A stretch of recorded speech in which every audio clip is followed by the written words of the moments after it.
Welcome sa Tagalog Manhwa Recap.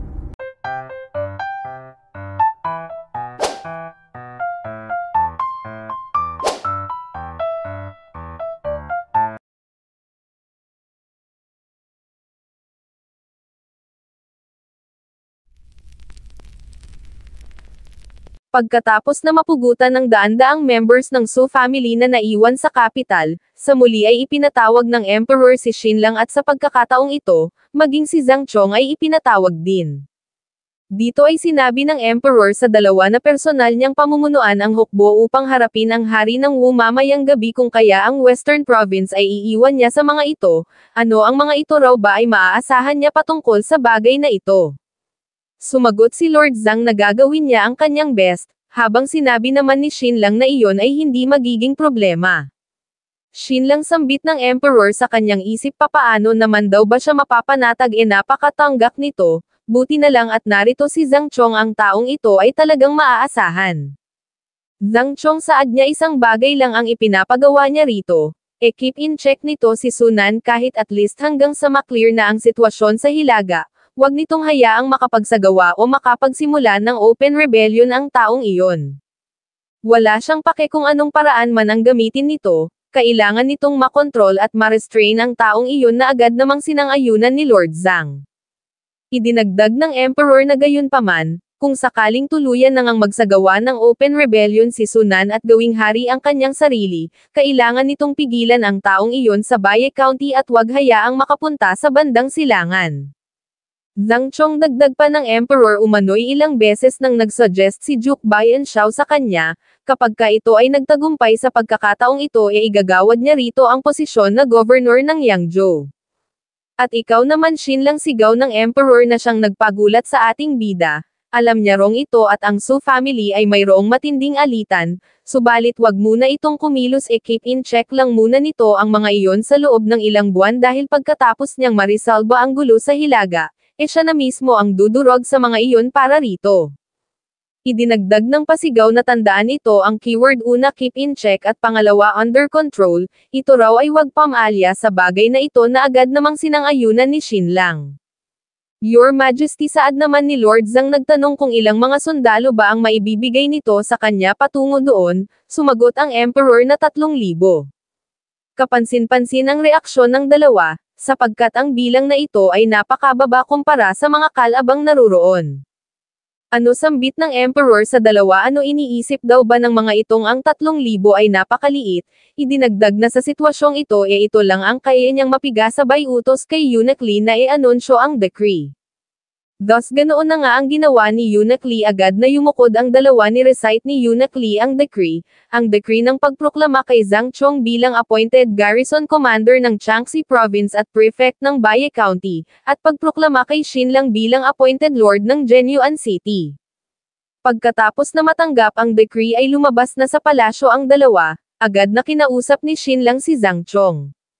Lord Zhang saad niya mayroon dong bagay na hindi niya alam kung sasabihin niya ba o hindi, pakiusap Mr. Xin tugon naman ni Lord Zhang magsalita raw ito. Sinabi ni Xinlang na ang general na nasa labas ay hindi sakop ng utos ng Emperor, umano'y ang gusto lang mangyari ng Emperor ay ang i-defend nila ang Baye County at i-block ang army ni Sunan mula sa pag-advance patungong silangan. Habang ang kanyang intensyon, ay ang i-wipe out ang family ni Sunan sa loob ng 1 o 2 buwan.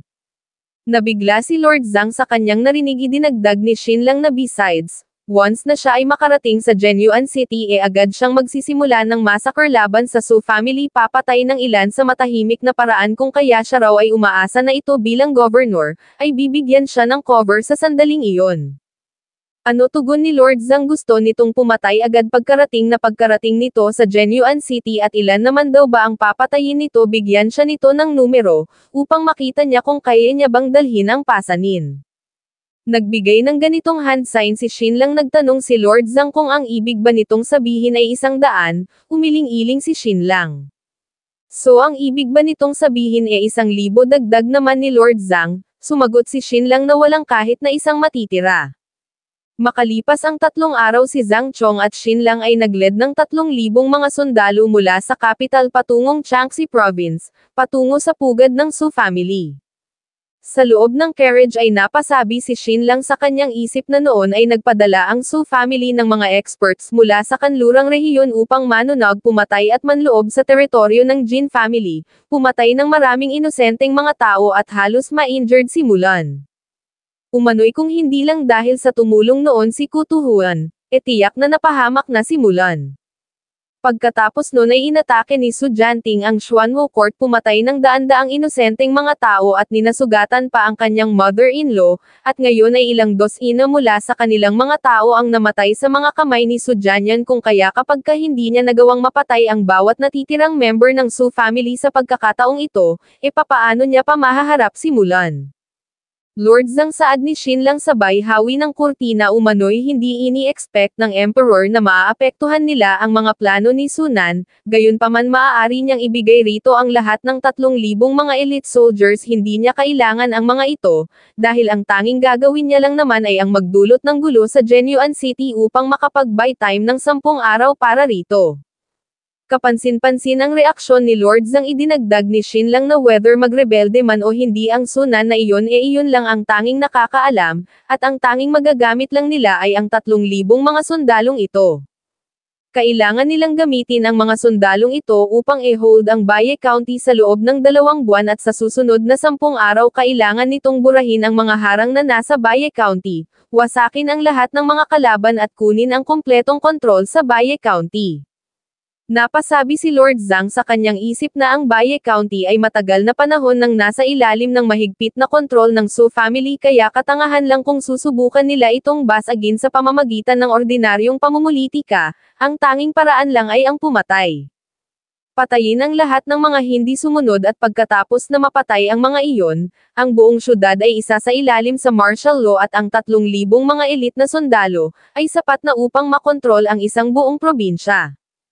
Alright, saad niya Lord Zhang. Dagdag naman ni Shin lang umano'y pagkatapos nilang makuha ang Baye County, ang lahat ng main rebel forces ni Sunan ay mapupunta rito, at sa tansya niya ang mga iyon ay aabot ng mga 10,000 o higit pa. Hay buntong hininga ni Lord Zhang, sila raw ay mga baliw, 3,000 mga sundalo na nga lang daw ang mayroon sila, hahatiin pa. Subalit sumabat si Shin lang na siya lang ang baliw sa kanila dahil ang dadalhin niya ay nasa mga ilang daang tao lang, ngunit ang haharapin niyang mga kalaban ay libo-libo o tens of thousands pa. Sinabi ni Lord Zhang na ang Emperor ay mahilig sa pag-take ng risk, subalit mukhang ito raw pala ay mas malala pa. Ayaw nitong kumuha mula sa 3,000 mga sundalo, di ibig sabihin ilang dosina lang ang madadala nito doon sa Genyuan City. Hindi tugon naman ni Shin lang siya raw ay mayroong napaka-elite at napaka-espesyal na cavalry, at ang mga ito ay nasa 200 sabay turo sa labas kung saan makikita ang pagdating ng mga babaeng guards ni Princess Ningyan. Agad na lumuhad ang general sa harap ni Shin lang, nagpaabot ng pagbatit paggalang, nagpakilala bilang Wu Lei.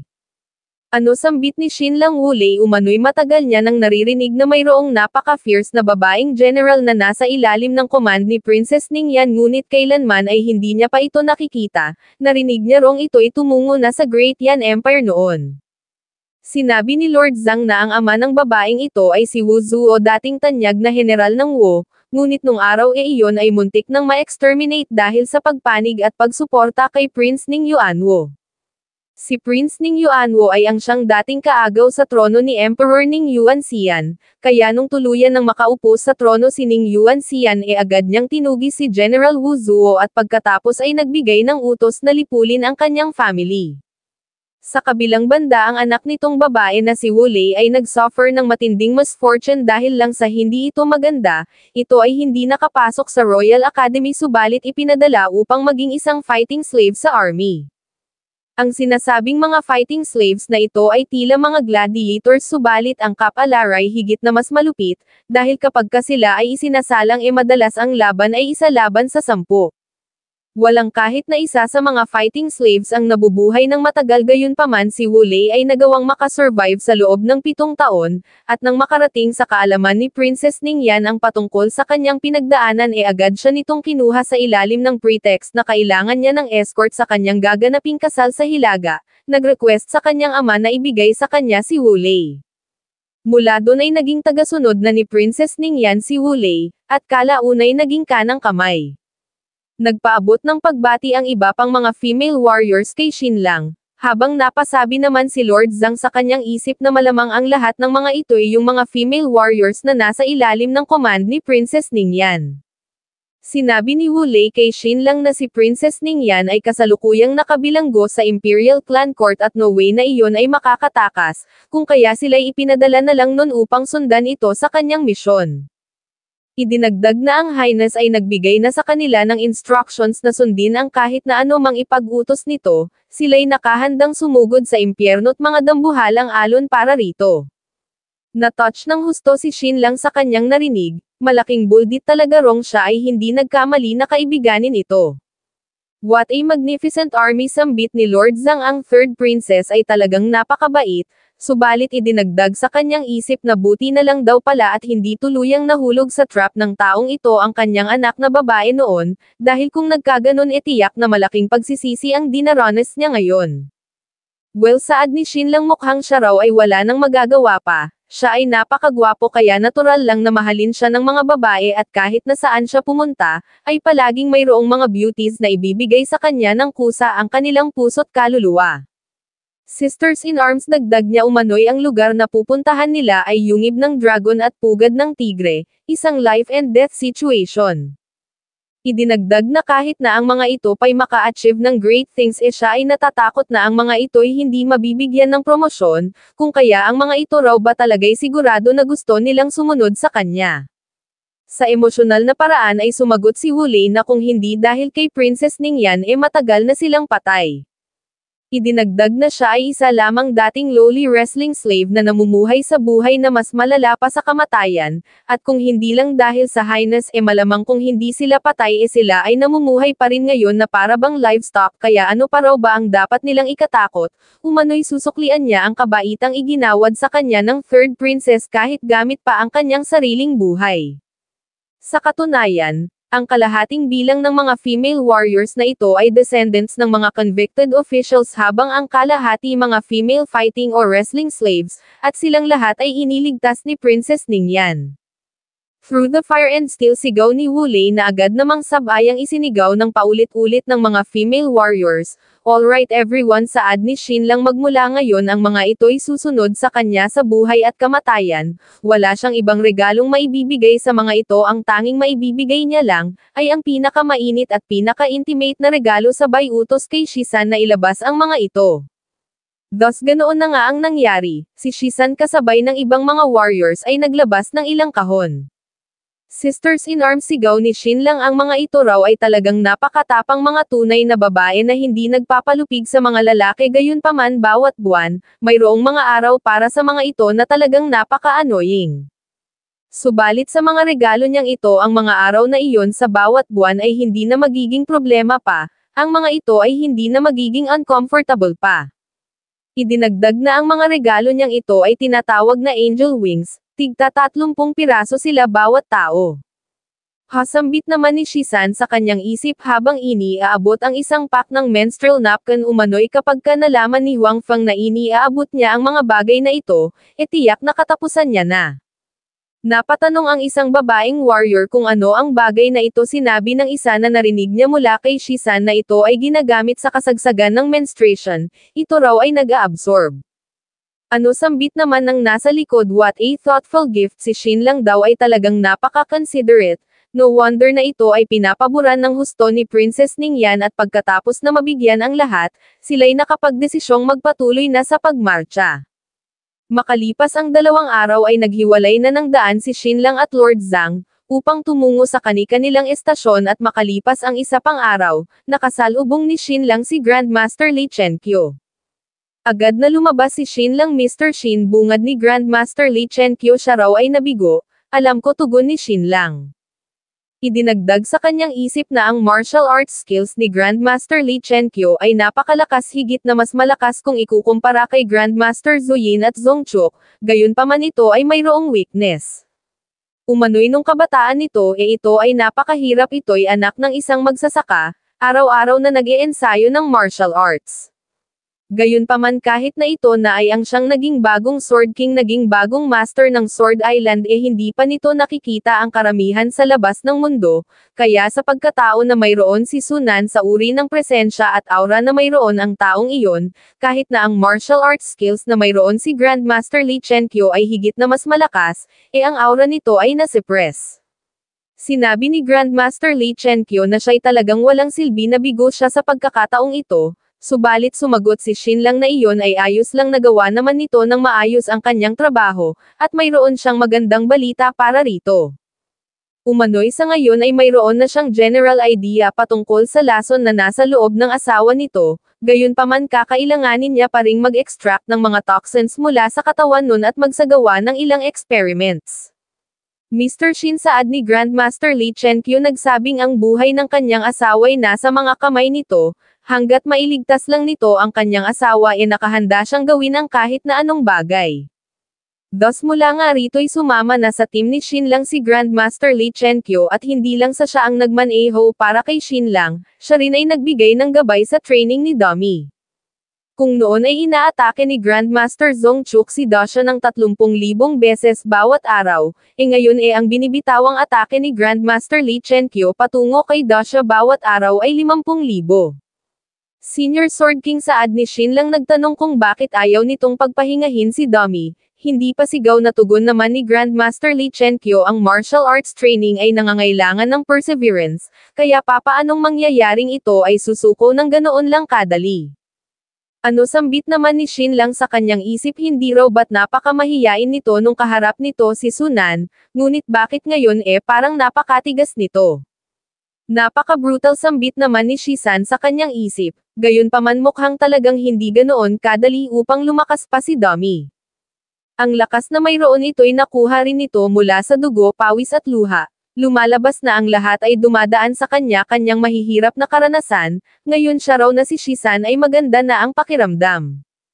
Makalipas ang 5 araw si Shin Lang kasama ang 12 ng mga warriors ng Jin family at 200 mga female soldiers ay nagawa ng makapasok sa Genyuan City, ang pinakakanlurang syudad ng Yu State ang maituturing na base ng Su family, ilang dosenang milya lang ang layo mula sa mansyon ng Marquis of Genyuan na nakatayo sa kanilang sariling lupain. Ang Genyuan City ay ang pinakakanlurang syudad ng Yu State ilang dosina lang ang layo mula sa mansyon ng Marquis of Genyuan, at sa hindi kalayuan ay matatanaw ang Great Snow Mountain ng Qiang State, kung saan sa paanan ay nananahan ang bagong tribe na itinayo ni Princess Alanana. Pagdating nila sa Genyuan City partikular sa City Lord's Mansion ay napahanga si Shin Lang sa kanyang nakita, ito raw ay napaka-impressive ang mansyon na ito ay higit na mas malaki kung ikukumpara sa City Lord's Mansion ng Xuanwu City. Gayunpaman ang mga bago niyang subordinate dito ay tila ba hindi siya gusto, maririnig ang tawa ng isang individual.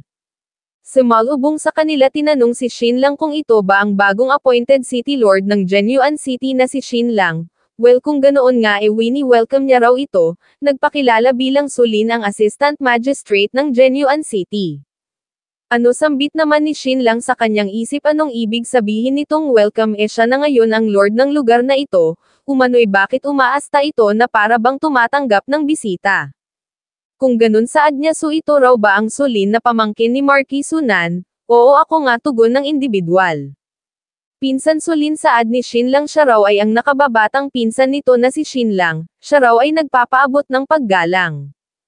So ito ang Sulin dagdag ni Shin Lang sa kanyang isip ang tunay na ruler ng Genyuan City, minsan na nitong pinalayas ang 3 City Lords at pinatay ang 2 sa mga iyon, ito rin daw ba yung parehong Sulin na na-impeach sa officials memorials noon. Idinagdag na ang taong ito ay mayroong matinding importansya isa sa mga top rankang sa power structure ng Su family, although ito ay isa lamang assistant magistrate hindi nito ginagalang ang governor ng Baye County. Nice to meet you saad ng Sulin umano'y ngayong ito'y narito na sa Genyuan City ito'y isa na sa kanila, pinsan Shin Lang binabati niya raw ito.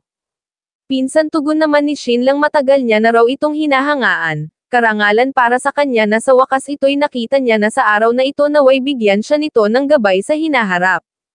Of course tugon naman ng Sulin of course dahil practically sila ay brothers, sabay extend ng kaliwang kamay subalit biglang umiwas si Shin Lang sabay utos kay Wulei na patayin ang taong ito. Ito'y agad namang isinagawa ni Wulei Plakda ang katawang walang ulo ng sinasabing sulin, mapapansin ang mga sugat na nasa kanyang braso. Agad na lumapit si Shisan kay Shin Lang nagsabing ang assistant magistrate na ito ay mayroong serious disease, nang biglang maririnig ang malakas na tawa at ang taong ito'y humakbang palapit sa kanila. Pinsan sulin patanong na sambit naman ni Shin Lang oo ako nga tugon ng individual lumalabas na ito pala ang tunay na sulin ang assistant magistrate ng Genuan City, pamangkin ni Sunan. Kamusta ka brother-in-law dagdag ni Sulin kay Shin Lang. Nagtanong kung kamusta ang kanyang auntie at uncle. Ayos lang ang lahat pinsan tugon ni Shin Lang gayunpaman, siya raw ay medyo natakot nito ngayon lang. Inakala niya rong ang taong ito ay talagang ito, umano'y kung hindi niya lang napansin ang mga sugat sa braso nito kinamayan niya na ito. Idinagdag na ang taong ito ay balot ng lason nagsabing kung ang kanyang pure at noble na katawan ay nadampian nito, malamang kakilakilabot ang mga susunod na mangyayari. May apologies tugon naman ni Sulin pakiusap patawarin siya nito, natakot niya ito na kanyang brother-in-law. Idinagdag na ang taong ito ay isang aktor mula sa kanilang Genuan City, madalas itong nakikipag-mess around sa mga babae at kalalakihan araw-araw kaya ito ay na-contract ng iba't ibang uri ng mga sakit. Ang utak nito ay wala na sa katinoan, at trip nitong gayahin ang iba't ibang mga tao. Mayroon siyang ilang reputasyon dito sa Genuan City, kaya siya ang madalas at gustong-gusto nitong gayahin. OICIC tugon ni Shin Lang idinagdag sa kanyang isip na sa ganitong distansya ito ay kaya ng patayin ni Sword King Lee hindi raw ba, gayunpaman sa mahinang boses ay sinabi ni Grandmaster Lee Chenkyo na si Sulin ay mayroong master sa kanyang tabi isang top-level master, agad na natuon ang atensyon ni Shin Lang sa top-level master na tinutukoy ni Grandmaster Lee Chenkyo. Ano sambit niya sa kanyang isip ang kalbong ito ay isang top-level master, kung ganun hindi ngayon ang tamang oras upang kumilos. Nagtanong ang kalbo tinanong ang ating bida kung ito ba si Shin Lang, oo ako nga tugon ni Shin Lang, ito raw ba sino? Nagpakilala ang kalbo bilang Kuhai Totwo, siya raw ay nagmula sa Void Sect ng Great Tribulation Temple. Ang Void Sect ay mayroong impluensya na ang saklaw ay umabot sa kalahati ng mundo, at mayroong hindi mabilang na mga tagasunod. Ang scriptures ng mga ito'y nag-originate mula sa mga ancient Buddhist sutra, at nagsanga sa iba't ibang mga factions. Mayroong tinatawag na heaven-reaching temple na nagpo-focus sa spiritual cultivation, mayroong tinatawag na hanging temple na kilala sa kanilang mga noble virtues, at ang napaka-unique na Great Tribulation Temple. Ang mga monks ng Great Tribulation Temple ay hindi maaaring mag-asawa, gayunpaman maaaring magkaroon ng mga concubines. Ang mga ito'y hindi umiiwas sa sex ngunit sa kabilang banda, ang mga ito'y mayroong napakaraming mga secret arts patungkol sa bedchamber at iba't ibang mga dual cultivation scriptures at dahil dito'y maraming mga prominenteng pamilya ang naging kanilang tagasunod. Ang Great Tribulation Temple ay minsan nang yumabong, hanggang sa si Emperor Jiangli ay nagdealt ng devastating blow sa mga ito isang dekada na ang nakararaan. Gayunpaman sa kabila ng nangyari ang kapangyarihan ng mga ito'y hindi pa rin tuluyang nawala, sa kasalukuyan ang mga ito'y muling yumabong sa mga kanlurang rehiyon at ang Great Tribulation Temple na ito ay ang siyang naging state religion ng lahat ng mga estado ng kanlurang rehiyon. Si Kuhai Totwo ay ang high priest na ipinadala ng Great Tribulation Temple, patungo sa Snow Mountain Temple ng Qiang State. Amithaba saad ng kalbo umano'y si Kuhai ay kanyang junior brother, o tugon naman ni Shin Lang narinig niya rong ang Kuhai Totwo na iyon ay lumabag sa Heaven's Will doon sa Qiang State at tinamaan ng Divine Punishment, what a pity. Patron Shin tugon naman ng kalbo umano'y ang Great Tribulation Temple ay palaging naniniwala sa karmic retribution, what goes around comes around kaya pakiusap ito raw ay maging pasensyoso. Hasambit ni Shin Lang sa kanyang isip ang mga monks na ito ay palaging nagtuturo ng paghihiganti, kaya hindi na nakapagtataka pang ang mga ito'y nilipol at pinalayas noon sa mga silangang lupain, hindi tinataglay ng mga ito ang absolute compassion na inaasahan mula sa mga Buddhist. Brother-in-law saad ni Sulin ang City Lord's Mansion ay napakabakante, kaya pakiusap pumasok na raw ito. Thus mula nga doon ay lumipat ang eksena sa loob ng mansyon brother-in-law Saad ni Sulin. Bukas ng gabi siya ay magdadaos ng banquet sa Assistant Magistrate Mansion. Iniimbitahan niya raw ito, pakiusap ito raw ay pumunta. Sumagot si Shin lang na ito ay napakabait at sa katunayan siya raw ay mayroong maraming mga bagay na gustong itanong, kaya pinsan siya raw ay umaasang siya'y mabibigyan nito ng gabay. Tinanggap ni Shin lang ang imbitasyon. Kung ganun my dear brother-in-law Saad ni Sulin, hihintayin niya raw ito doon sa Baipalam. Paglabas nila'y siya ring pagpasok ng ilang mga female warriors. Master Saad ni Shisan, mayroong pagkain dito sa mansyon, gayunpaman ang lahat ay bulok na, at ang mga ito'y tila binuhusan ng mga dumi. Bukod pa doon ang tatlong mga balon na narito'y kontaminado, tinapunan ng mga nabubulok na bangkay, hindi maaaring mainom, isang balon lang ang mukhang malinis. Kung ganun tugon ni Shin lang, takpan nito yung balon na mukhang malinis, maghanap ng liblib na lokasyon at maghukay ng bagong balon. Ano sambit ni Shisan sa kanyang isip, maghukay ng bagong balon, siya raw ay natatakot na iyon ay aabutin ng ilang araw, kaya ano ang iinuman nila sa mga araw na ito. Tinawag ni Shin lang si Wulei na agad namang lumapit, inutusang magdala ng ilang dosenang mga warriors at tumungo sa malalapit na shops, upang bumili ng tubig, bigas, gulay at karne. Mr. Shin Saad ni Wulei, siya raw ay nakakaramdam ng matinding killing intent laban sa kanila sa lahat ng sulok ng lugar na ito. Bukod pa doon, ang lahat ng mga shops na narito ay nasa ilalim ng kontrol ng Su family, kaya siya raw ay natatakot na sila'y hindi pagbibilhan ng mga iyon. Sumagot si Shin lang na siya ay nagpapakabuting loob upang maglabas ng pera't bilhan ang mga iyon, kaya kasalanan na ng mga iyon kung ayaw ng mga iyong sila'y pagbentahan. Kung ganun tugon ni Wulei, ano ang gagawin nila? Sumagot si Shin lang na ang mga iyon ay ang siyang nasa mali, kaya syempre wala nang ano-ano pa. Understood tugon ni Wulei, at mula doon, tumungo si Shin lang sa highest point ng City Lord's Mansion. Natuon ang kanyang paningin sa isang dako. Teka lang, sambit niya sa kanyang isip, iyon daw ba ang mansyon ng Marquis of Genyuan? Napatanong kung papaano iyon itinayo, sapagkat ang mansyon o castle na ito ni Sunan ay itinayo sa isang napakatarik na bundok. Idinagdag na ang castle na ito ay napakalaki, ito raw ay halos 2 beses na mas malaki kaysa sa mansyon ng Jin family. Bukod pa doon, ang pader nito'y napakakapal. Ito raw ay mas matindi pa kung ikukumpara sa castle ng Nushao City. Ito ay isang architectural marvel. Gayunpaman, kahit na gaano pa kalakas ang maging pader nito, ang mga ito'y hindi makakapigil sa kanyang gagawing pagpatay. Sa araw na ito ay papatay siya ng mga merchants, at then bukas ay papatayin niya ang lahat ng mga opisyal at guards ng Genyuan City. Papatay siya ng daan-daan ngayon at libo-libo bukas, at sa loob ng isang buwan, maaaring ma-wipe out niya na ng tuluyan ang Su family. Sa kabilang banda, sa kanyang mansyon naman ay pinagmamasdan ni Sunan ang Genyuan City, nang biglang dumating si Sulin. Nagtanong si Sunan kung nakarating na ba sa City Lord's Mansion si Shin lang, na agad namang kinumpirma ni Sulin. Nagtanong si Sunan kung paano naman si Zhang Chong, sumagot si Sulin na malamang iyon ay makakapasok na sa Baye County sa susunod na araw, good tugon ni Sunan. Biglang dumating ang nakatatandang kapatid ni Sunan na si Su Quan. My lord, bungad nito umano'y ang lahat ng mga hukboy nagtipon na, handa nang mag-alsa anumang oras. Idinagdag na ang mga iyon ay binubuo ng 8,000 mga private soldiers ng kanilang family, 6,000 mga bandido na nasa ilalim ng pamumuno ng Three-Eyed Menace, 5,000 mga merchant coalition troops, 2,000 mga monks mula sa Great Tribulation Temple, 21,000 katao, lahat-lahat. Nagtanong si Sunan na paano naman ang Jiangxi Province Garrison, ang Central Command Bureau. Sumagot si Su Quan na ang mga iyon ay hindi nagbigay ng malinaw na sagot. Umano'y sinabi ng mga iyong sila ay loyal sa Emperor, ngunit sa kabilang banda, hinding-hindi nila makakalimutan ang kanilang friendship dito. My lord, si Sunan ang tinutukoy niya. Hasambit ni Sunan, mga asong mayroong 2 mukha. Umano'y mayroong kulang-kulang 10,000 garrison troops ang Jiangxi Province, at ang mga ito'y matagal na nilang na-infiltrate, at ang lahat ng mga matataas na opisyal doon ay matagal nang tumatanggap ng pera mula sa kanila.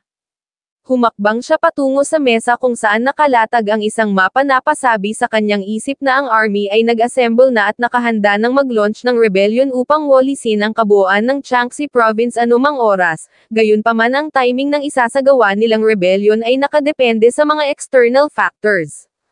Once na ang nangyayaring rebellion sa Qiang ay mag-subside at ang army ng Chu State ay mamobilize upang e-contain ang 100,000 Western troops ni Zhong Yao, then ang kanilang Su family ay magkakaroon na ng oportunidad na pumasok. Sa pagiging isa ng Su at Qiang magagawa nilang masakop ang 6 na counties at 30 syudad ng Jiangxi province kalakip na ang Qiang State, iyon ay higit pa sa sapat upang makabuo sila ng pamunuan. Idinagdag na si Zhang Chong ay isang capable na opisyal habang si Xin Lang naman ay napakatuso ngunit ikaw Ning Yuan Xian ito ay umaasa sa mga taong ito upang pigilan ang isasagawa niyang rebellion ito ay umaasa sa mga ito upang pigilan siya sa gagawin niyang pagsakop sa Jiangxi province, ito raw ay patawa. Uncle Saad ni Solin umano'y nagawa niya nang maimbite si Xin Lang sa gaganaping banquet sa kanyang magistrate mansion bukas, at iyon ay pumayag. Sumagot si Sunan na si Xin Lang ay napakahilig na mag-show off malamang ipagyayabang nung siya ay nasa ilalim ng proteksyon ni Li Chenkyo na titiyak niyang iyon ay hindi na makapaghintay pa na magyabang sa harap nito. Hahahatugon naman ni Solin kung ganun papatayin niya ang taong iyon bukas. Sumagot si Sunan na oo patayin nito ang taong iyon patayin nito ang lahat ng mga taong nakapaligid sa taong iyon lalong-lalo na yung dummy, pagpira-pirasuhin nito ang taong iyon at dalhin sa kanya. Xin Lang dagdag ni Sunan sa kanyang isip ito raw ay talagang napakapangahas, ang Jianyuan City ay ang teritoryo ng Su family pugad ng ulupong ngunit ito'y talagang pumunta, ano talaga raw bang iniisip nitong magiging ligtas ito dahil lang sa nasa tabi nito si Li Chenkyo at Dummy. Ang unang gulo sa unang araw ng pagdating ni Xin Lang sa Jianyuan City ay sumabog ang mga female warriors ay agad na tumungo sa isang partikular na shop upang bumili ng bigas tubig at iba pa subalit sila'y mariing tinanggihan, na mabilis namang nag-escalate patungo sa verbal conflict hanggang sa naging pisikal na. Pagkatapos na marinig ni Xin Lang ang patungkol sa bagay na ito bilang City Lord ng Jianyuan City ay agad siyang tumungo sa nasabing shop, at pagpasok niya sa loob ay napansin niyang ang lahat ng mga merchants ay mayroong sariling mga guards. Shopkeeper bungad niya sa matanda hinihiling niya raw rito ang kasagana at mabuting kapalaran, siya na City Lord ng Jianyuan ay binabati ito ng maagang bagong taon. Kasaganaan mumukha mo sambit ng matanda sa kanyang isip. Isa pa kalahating taon pa bago sumapit ang bagong taon.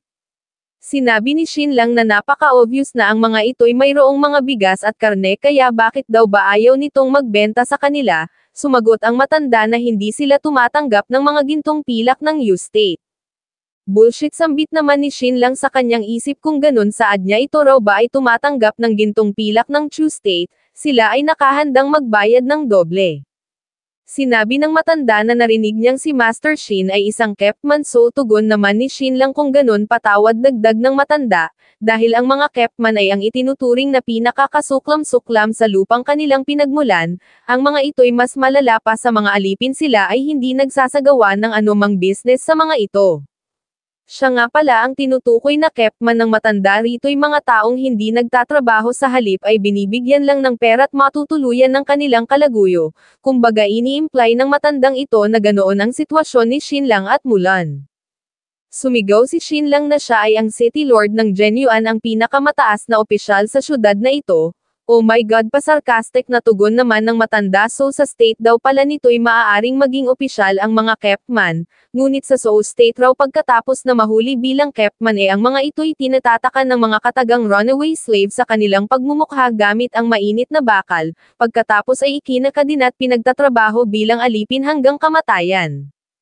Idinagdag na yung mga Kepman na napaka-attractive ay ipinapadala sa army bilang mga alipin, at nilalapastangan hanggang kamatayan ng mga malalakas na sundalo.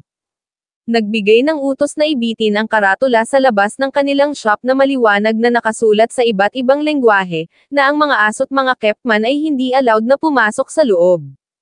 Thus ang nangyari ganoon na nga, yung ginawang pagsigaw ng matanday para bang isang signal, sapagkat ilang sandali lang mula doon ay nagsilabasan na rin ng parehong karatula ang mga kalapit na mga shop. How dare you sigaw ni Shisan sa inis sabay bunot ng espada, subalit siya'y pinigilan ni Xin Lang. Patawad City Lord mapanuyang saad ng matanda subalit ito raw ay ang rule ng kanilang state na itinakda mismo ng hari hindi niya ito maaaring baguhin, kaya pakiusap umalis na lang ito. Well, tugon ni Shin lang, since ito ay rule hindi niya ito maaaring labagin kahit na siya pa ay isang city lord, sabay utos sa kanyang mga kasamahan na umalis na.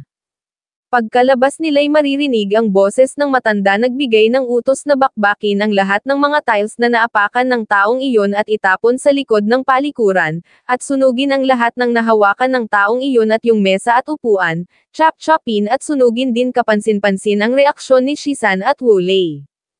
Idinagdag ng matanda na ang mga Kepman ay nagdudulot ng kamalasan at sa kuna iyon ay nanatili sa kanilang shop sa loob ng mahigit 15 minuto. Inutusan ang isa sa kanyang mga tauhan na maghanap ng master mula sa Great Retribution upang magsagawa ng ritual sa kanilang shop at linisin ang inauspicious aura. Sa puntong ito'y napuno na si Wulei bumunot ng espada kasabay ng iba pang mga female warriors, gayunpaman mapapansing sila'y napapalibutan na ng mga kalaban. Napasabi si Shin lang sa kanyang isip na bawat shop sa lugar na ito ay mayroong 12-12 ng mga warriors at sa tansya niya mayroong daan-daang shop sa lugar na ito. Umano'y marahil kung titingnan ang mga shops na ito ay simple lang, gayunpaman ang mga ito ay ang siyang may pakana sa nangyayaring smuggling sa U-State at siya ay natatakot na ang mga ito'y tuluyan nang na-integrate sa Su family. Pasigaw na nagtanong si Shin lang sa mga babaeng warriors kung ano ang ginagawa ng mga ito. Sila ay mga official army at siya ay ang city lord ng Genyuan, ang isang opisyal na hindi nagsisilbi sa mga tao ay mas maiging umuwi na lang at magtinda ng patatas. Umano'y ang mga merchants na ito kahit na saang estado pa man nanggaling ang mga ito hanggat ang mga ito'y nagsasagawa ng business dito sa Genyuan City, ang mga ito pa rin ay kanilang mga benefactors. Kapansin-pansin ang reaksyon ng mga Western warriors. Idinagdag ni Shin lang na kahit na ano pa man ang business ng mga ito, maging ito man ay smuggling o ito ay trading, at least ang mga ito'y nagbabayad ng tax sa kanila, which is isang napakalaking contribution sa U-State. Kung kaya ang pangahas naman daw ng mga itong bumunot ng espada laban sa kanilang mga benefactors, anong uri ng ugali ito, sabay utos na ibalik sa lalagyan ang kanilang mga espada na agad namang sinunod ng mga babaeng warriors. Hihihisambit ng isa. Umano'y ang pretty boy na ito na nagmula sa U-State ay talagang good for nothing, no wonder na ito ay isang Kepman ni ito raw ay walang lakas ng loob. Idinagdag ng isa na ito'y natakot sa kanila ng ganun-ganun lang, what a waste. Mga aso ng yu, dagdag niya pa, makinig daw ang mga ito. Ang kanilang tubig ay para lamang sa kanilang mga aso't baboy. Ang mga ito'y hinding-hindi nila pagbibilhan kahit na isang patak, ang mga ito raw ay mamatay na lang sa uhaw. Maririnig ang tawa ng iba pa.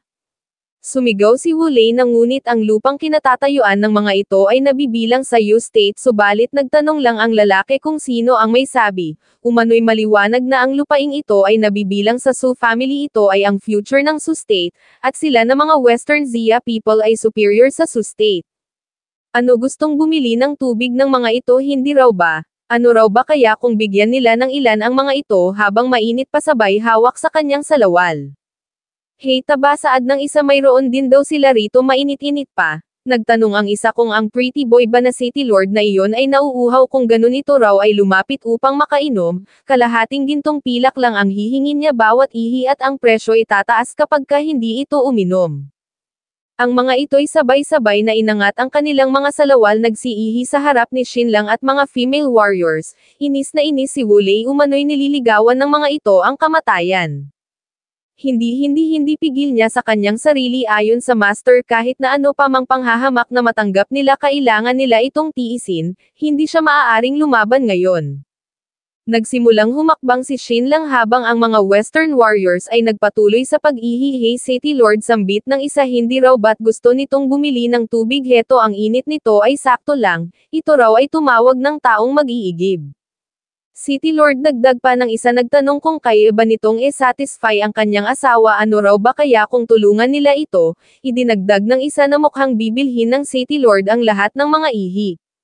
Bumaling si Shin lang, nagsabing hindi niya inaasahang sa ilalim ng kanyang pamumuno mayroong ganito ka-heroic at magnificent na mga tao. Good since ang mga ito raw ay nakaihi na ng maigi, siya ay babalik na sa kanyang mansyon. Sabay utos sa kanyang mga kasamahan na umalis na. Ang mga Western warriors ay nagpatuloy sa panunuya.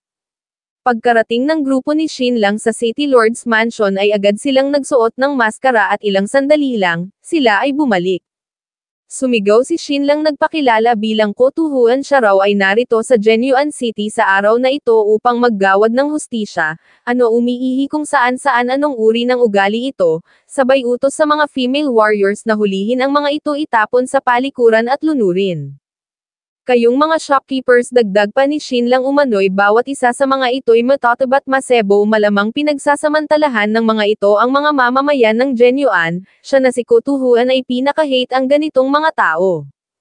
Nagbigay ng utos na sunugin ang lahat ng mga shops ng mga ito nakawin ang lahat ng mga ginto at plata na nasa loob at i-distribute sa mga mamamayan ng syudad, balatan ang lahat ng mga shopkeepers at gawing lantern sabay command na sumugod.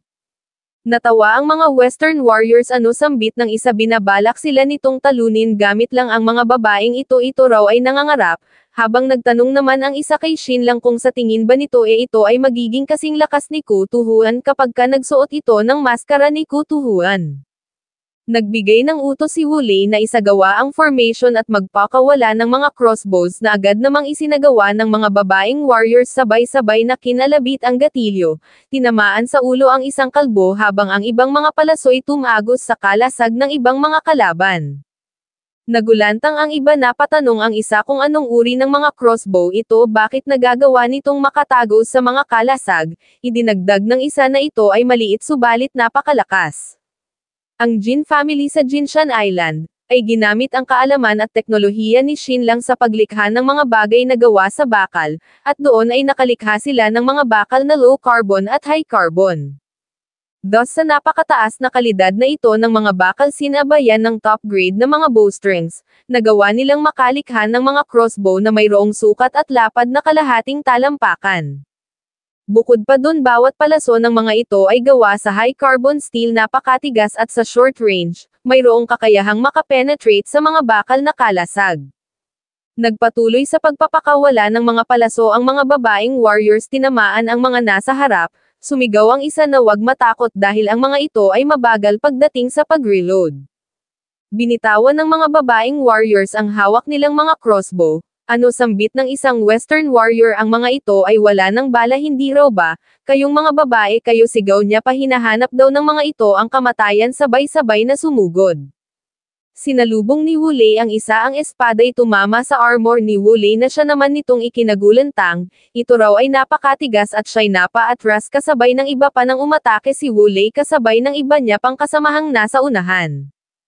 Putol ang espada ng isa sambit ng nasa kaliwa sa kanyang isip ang mga babaeng ito ay napakalakas, habang napatanong naman ang isa kung papaanong nangyaring naputol ang kanyang espada napakamahal ng bili niya rito.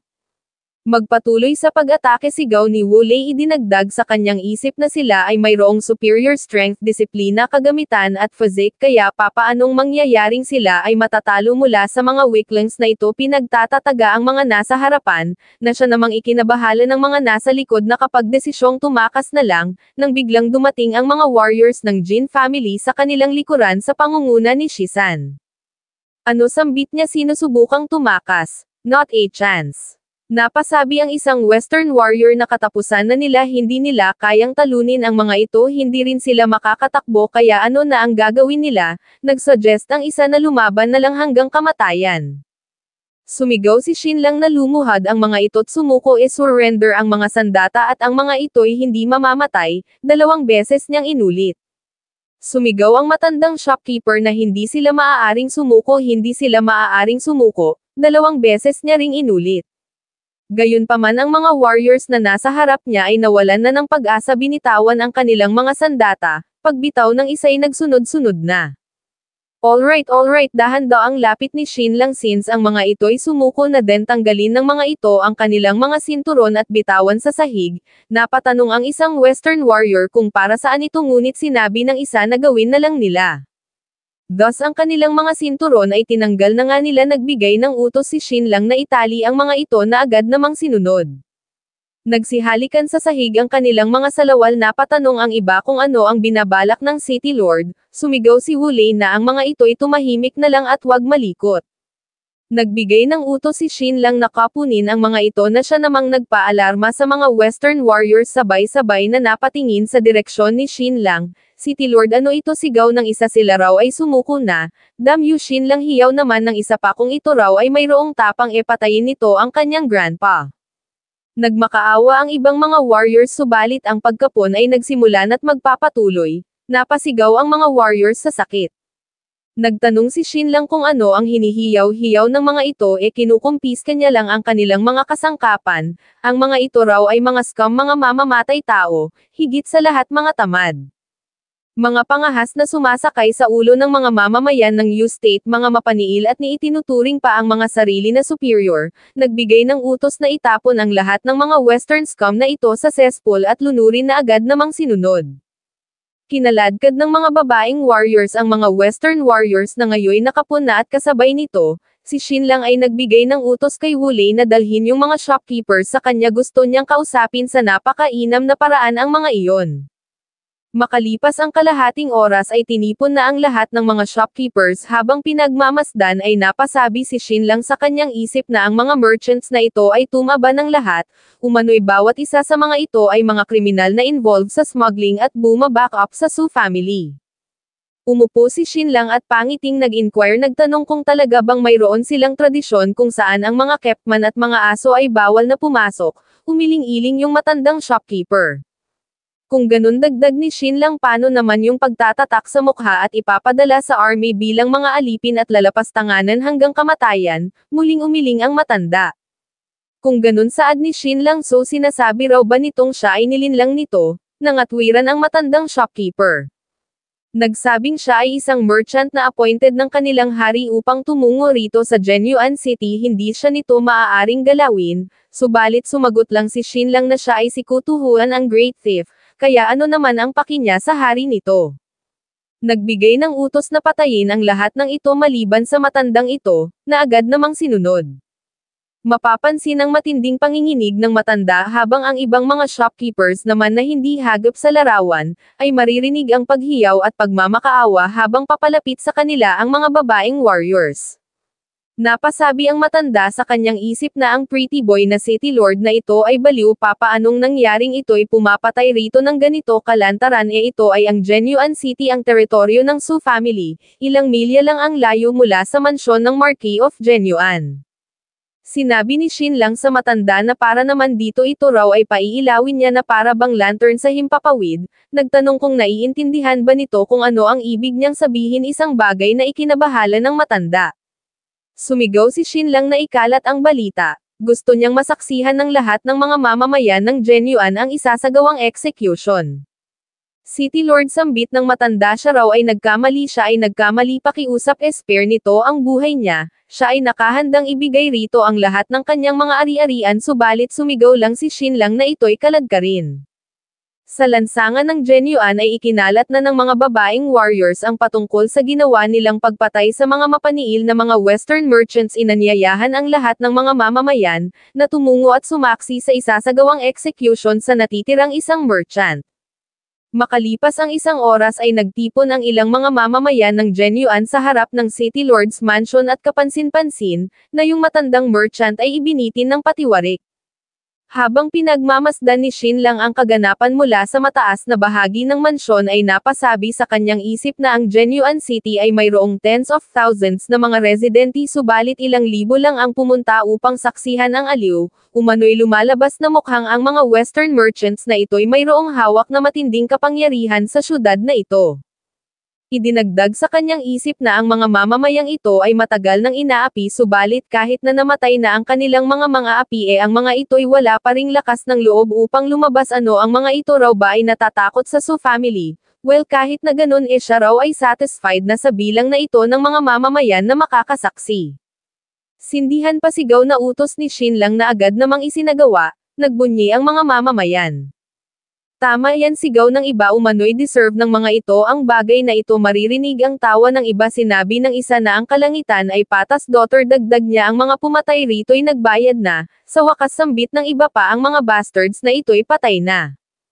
Sa malakas na boses ay sinabi ni Shin Lang sa mga mamamayan na ang Genuan City ay parte ng U-State kaya bakit hinahayaan ng mga itong sila'y pagharian ng mga taong ito na nagmula sa kanlurang rehiyon, bakit ang mga dayong ito ay superior at silang mga taga rito ay nagtitiis sa pagkaalipin, gaano na raw ba karami sa mga ito ang dinukot upang gawing mga alipin ng mga merchants na ito sa nagdaang mga taon.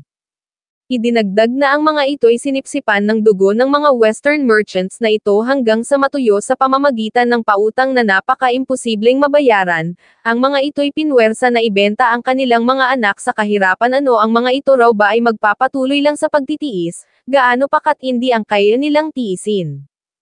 Idinagdag na magmula sa araw na ito ang lahat ng mga perang nasa kamay ng mga Western merchants na ito ay pag-aari na ng mga mamamayan ng U-State kaya ngayon ang mga ito'y tumungon at kunin ang lahat ng mga ginto at plata, kunin ang lahat ng mga pag-aari ng mga dayuhang ito, kunin ang mga bagay na dapat ay sa kanila.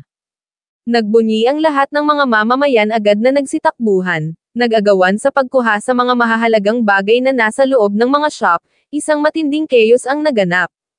Hasambit ni Shin Lang ang mga taong ito'y nasa mahigit sa 10,000, hindi raw ba? Umano'y ang paraan ng kalangitan ay ang pagbawas sa labis upang punan ang mga kulang. Idinagdag na although ang kanyang paraan ay hindi ganoon kahusay ngunit sa dala niyang ilang daan lang na mga sundalo kung gusto niyang guluhin ang maputik na tubig ng Baye County, ito lang ang tanging paraan. Besides ang mga Western region merchants na ito ay nagkaroon lang naman ng maraming kayamanan sa pamamagitan ng mga iligal na aktibidad, kaya ang outcome na ito ay makatarungan lang. Idinagdag na susunugan niya ang lahat ng mga ito, babaguhin ang mundo, babaguhin niya ang Genuan City, na teritoryo ng Su family. Pagsapit ng takip silim ay bumalik na si Sulin sa Genuan City, agad siyang sinalubong ng isa sa kanyang mga tauhan upang ipaalam yung nangyaring kaganapan, ganito ang kanyang naging reaksyon. Agad siyang tumungo sa mismong pinangyarihan, kung saan bumungad sa kanya ang napakalalang estado. Sambit niya sa kanyang isip, ilang oras lang siyang nawala upang tumungo sa mansyon ng Marquis of Genuan, napakabilis lang subalit pagbalik niya'y ganito na kalala ang naging sitwasyon dito sa syudad, sa dami ng mga Western merchants at mga warriors na namatay tanging kalangitan lang ang nakakaalam kung gaano katindi nang nawala sa kanila. Kinwelyuhan niya ang kanyang tauhan, sinigawan, tinanong kung bakit hindi nito pinigilan ang taong iyon, 3,000 hukbo ang mayroon sila, bakit hindi nito pinigilan ang mga iyon, nangatwiran ang individual na since wala ito walang in charge, sila ay hindi nang ahas na mag-mobilize ng mga hukbo nang wala ang utos nito. Mga walang silbi, sambit ni Sulin sa kanyang isip, mga grupo ng mga walang silbi, ang mga ito raw ay malakas lang kumain, uminom at mag-aliw, ngunit kapag ka mayroong kung anong bagay na nangyari, ang mga ito'y takot na kumilos. Agad siyang nagbigay ng utos na isarado ang city gate, wag hayaang mayroong makapasok at makalabas, ipunan ang lahat ng 3,000 mga sundalo at maghanda sa laban. Ang bagay na ito'y agad na sinunod ng isang servant. Idinagdag ni Sulin sa kanyang isip na kailangang mapatay niya ang Shin Lang na iyon bukas, dahil kung hindi tiyak na siya ay hindi mapapatawad ng kanyang uncle. My lord, saad ng isang servant, umano'y ang tao na mayroon si Shin Lang ay nasa mahigit 200 lang habang sila ay nasa mahigit 3,000, kaya ang paglipol sa mga iyon ay napakadali lang. Gayunpaman ang tunay na problema na mayroon sila ay yung mga lowlife. Dahil ang mga iyon ay naging tagasunod na ni Shin Lang, ninanakaw ang lahat ng bagay, at ang mga iyon ay nasa 10,000 mahigit. Hasigaw naman ni Sulin, nagsabing ang mga iyon ay walang silbi. Ano talaga raw bang iniisip ng Shin Lang na iyon na mababaligtad niya ang mga bagay-bagay gamit lang ang 10,000 mga commoners na iyon? Nagbigay ng utos na magmula ngayon ang Genuan City ay isa sa ilalim sa martial law, walang sino man sa mga mamamayan ang maaaring lumabas ng tahanan maliban sa mga sundalong nagpapatrol, ang sino mang makitang pag-alagala, patayin ng walang awa. Ito'y agad na sinang-ayunan ng mga servants at makalipas ang ilang sandali, ang mga sundalo ni Sulin ay nagpatrol sa buong syudad kasabay ng pagpapaalam sa lahat ng mga mamamayan na ang Genuan City ay nasa ilalim na ngayon ng martial law. Inutusan ang mga mamamayan na pumasok at huwag lumabas sa kani-kanilang mga tahanan, pagkatapos na mapalo ng 50 beses ang gong, ang sino mang pag-alagala sa lansangan ay papatayin ng walang awa. Gayunpaman, sa City Lord's Mansion ay ganito ang sitwasyon. Dito ay sinabi ni Shin Lang sa mga taong nandirito na magmula sa araw na ito wala nang makaka-appress pang muli sa kanila, ang mga ito ay ang master ng Genuan City at ang lupaing ito ay sakop ng Yu kaya bilang mamamayan ng Yu State, ang mga ito'y dapat na maging proud. Naghiyawan ang mga tao idinagdag ni Shin Lang na magmula sa araw na ito siya na City Lord ng Genuan ay ang siyang magiging bakang ng mga ito, ang mga tao ng Genuan City ay hindi na muling ibebenta pa ang kanilang mga anak at hindi na magiging alipin pa, ang kanyang kataga ay final. Idinugtong na magmula sa araw na ito ang mga ito ay kanya ng mga tao, at poprotektahan niya ang lahat ng mga ito. Muling naghiyawan ang mga tao mabuhay ang City Lord paulit-ulit na sigaw nila nang biglang dumating ang mga sundalo ni Sulin sa pangungunan niya mismo. Natuon ang atensyon ng mga tao sa kanya habang si Sulin naman, nagtanong kung ang mga ito ba ay nagre-rebelde. Hindi nakaimak ang mga tao sumigaw si Sulin na kapag ka ang isang individual ay nagrebelde ang buong pamilya nito ay magbabayad, idinagdag na ang martial law ay in effect na ngayon bibilang siya ng 5 kapag ka ang mga ito ay hindi pa umalis dito pagkatapos nun, ang mga ito ay papatawan ng salang pagtataksil sa bayan at i-execute ng walang pagbubukod. 5 pasigaw na bilang ni Sulin nakaramdam ng pagkabahala ang mga tao sambit ng isa pagtataksil sa bayan, iyon ay isang death sentence maybe mas maigirong bumalik na lang sila. Mga mamamayan ng Genuan sigaw naman ni Wu Lei hayaan daw ng mga itong liwanagin niya ang isang bagay, ito ay ang tunay na City Lord's Mansion at ang taong ito na nasa tabi niya ay ang City Lord ng syudad na ito kaya anong martial law ang pinagsasasabi ng Sulin na ito, tanging ang City Lord lang ang maaaring magdeklara ng martial law. Nagpatuloy sa pagbilang si Sulin habang nagpatuloy naman sa panghihikayat si Wu Lei nagtanong kung hindi pa ba sapat ang mga pang-aalipustang dinanas ng mga ito idinugtong na ang mga ito ngayon ay nasa ilalim na ng proteksyon ng City Lord isa pa ang mga ito ay nasa 10,000 kaya ano ang dapat na ikatakot ng mga ito sa mga tauhang ito ni Sulin na nasa mga 2 o 3,000 lang. Nagpatuloy siya sa pangungumbinsit panghihikayat subalit tila bagay kahit na ano pang sabihin niya'y walang epekto't bisa. Hihingisi naman ni Sulin sa mga mamamayan so gustong sumunod ng mga ito sa pretty boy na City Lord na iyon kung ganon ang mga ito'y maging kanyang guest, subalit wag sabihin ng mga itong siya ay hindi nagbigay ng babala kapag ka ang mga ito ay namatay. Nagpatuloy sa pagbilang si Sulin sumigaw ang isa niyang tauhan na kamatayan ang kahihinatnan ng sino mang lumaban sila ay hindi magpapakita ng awa. Ang pagbibilang ni Sulin ay umabot na sa 1, na nagdulot naman upang magsimula ng magsitakbuhan ang mga tao, nagunahang umuwi at makalipas lang ang ilang sandali, ang grupo na lang ni Shin Lang ang naiwan nakatayo sa harap ng hukbo ni Sulin. Papaano ito nangyari hindi makapaniwalang sambit ni Wu Lei na patanong kung hindi ba naaalala ng mga commoners na iyon ang kabutihan ng City Lord, biglang binago ni Sulin ang istorya. Brother-in-law saad niya kay Shin Lang ang mansyon nito ay talagang inatake ng dam na mga commoners na iyon ngayon lang, malamang ito raw ay natakot ng husto. Siya nga pala kung nagtataka kayo kung bakit brother-in-law ang tawag ni Sulin kay Shin Lang though sinasabi niya ito sa pakunwaring paraan, ang bagay na ito'y mayroong katotohanan sapagkat ang ina ni Mulan na si Countess Su Peipei ay kapatid ni Sunan na nangangahulugan ding si Sulin ay pamangkin ni Countess Su Peipei, pinsan ni Mulan. Uy pinsan saad naman ni Shin Lang so ito raw pala ay nandito. Pumasok daw ito at maging bisita ng City Lord's Mansion, saktong-sakto kakakuha lang nila ng ilang mga karne pato manok at isda. Napasabi si Sulin sa kanyang isip na hanggat ma-eliminate lang ang Shin Lang na ito ang mahigit sa 200 nitong mga sundalo ay hindi magiging problema gayunpaman ito raw ba ay mapapabagsak nila kung ngayon sila aatake. Well siya raw ay natatakot na hindi dahil nasa tabi nito ngayon ang isa sa mga top experts na si Li Chenkyo pati na ang halimaw na dummy na ito. Hindi tugon niya kay Shin Lang sabay baling umano'y ang kanyang asawa ay naghanda na ng hapunan sa kanilang tahanan, kaya kapag ka siya ay hindi umuwi at doon kumain tiyak na iyon ay magagalit ng husto. Brother-in-law dagdag niya pa siya raw ay maghahanda ng banquet sa Magistrate Mansion bukas ng hapon iniimbitahan niya ito raw ba ay pupunta, oo tugon naman ni Shin Lang tinitiyak niya rong siya ay tutungo doon. Kung ganun saad ni Sulin magkita na lang sila bukas, sige pinsan tugon naman ni Shin Lang sila raw ay magkita na lang bukas. Genuine City Garrison sigaw ni Sulin sa kanyang mga tauhan ano ang mga ito raw ba ay hukbo ng mga incompetent na baboy, ang Genuine pati na ang City Lord's Mansion ay nilooban ng Great Bandit na si Kutuhuan ngunit ang mga ito ay walang ginawa papaano kung na-injured si City Lord Shin lang, iyon ay isang napakabigat na kasalanan.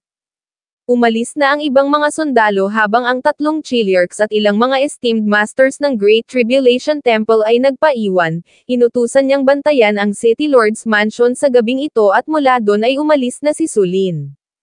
Hahahatawa naman ni Shin lang nagpasalamat sa mga naiwan umano'y salamat sa proteksyon ng mga ito, sa wakas siya raw ay makakatulog na ng mahimbing sa gabing ito sabay utos sa kanyang mga warriors na pumasok na sa loob at magluto ng hapunan. Makalipas ang ilang sandali nang may handa na ang lahat sa hapagkainan ay naglabas ng inis ang ilan sa mga babaeng warriors sinabi ng isa na siya ay na-disappoint ng husto sa mga commoners na iyon, umano'y ang mga iyon ay tinulungan ni Mr. Shin subalit tumakbo lang grupo ng mga good-for-nothing na mga talunan mga walang silbi. Habang pinagmamasdan ni Shin lang ang mga ito ay napasabi sa kanyang isip na ang mga commoners ay pare-pareho lang kahit na saan mang kaharian, ang description na pathetic at disorganized na kawan ay lenient pa nga kung iisipin. Ang lahat ay susunod kung mayroong gintong makukuha ngunit sa oras na ang kanilang mga leeg ay nakataya, agad na nawawala. Ayos lang yun awat niya sa mga babaeng warriors, ang kanilang plano naman ay nagtagumpay. City Lord pasigaw na sambit ni Wulei sabay tayo sila raw ay magiging full alert sa gabing ito, hindi nila bibigyan ng anumang oportunidad ang mga kalaban na makasalisi.